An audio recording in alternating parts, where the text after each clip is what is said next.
Saya tak pernah dapat nombor 2 pun kat sekolah rendah tu. Nombor 1. Nombor 1 tu. Sampai sekolah menengah pun. Kan?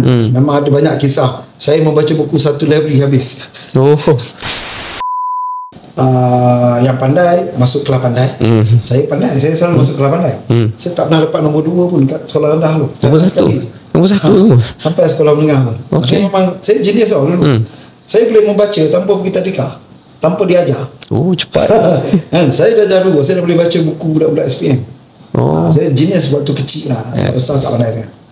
Tapi bila kita masuk ke satu peringkat ijazah, dia akan kategorikan budak pandai masuk pandai buat engineering, buat medik, kan? Yang kurang daripada sekolah lagi, dia akan masuk bahagian art, sastra, art dan sebagainya. Tapi bila masuk kejaya, siapa yang paling kuasa? Bahagian satu lagi ya, yang masuk PTD. PTD yang akan memerintah negara kita. Ya, ketua-ketua. Jadi yang teknikal ni, dia akan bekerja, ataupun kadang-kadang kalau yang bagus macam Dr. Mahathir, dia doktor dan dia boleh jadi Perdana Menteri. Tapi rare species, rare macam tu. Kebanyakan kita yang profesional ni, saya dulu profesional geologi, saya orang sains.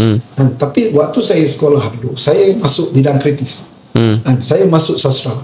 Saya memang membaca buku banyak. Memang ada banyak kisah. Saya membaca buku satu library habis. Saya suka membaca. Bila saya masuk sekolah menengah, saya masuk debat, pidato, puisi, saya deklamator, kan?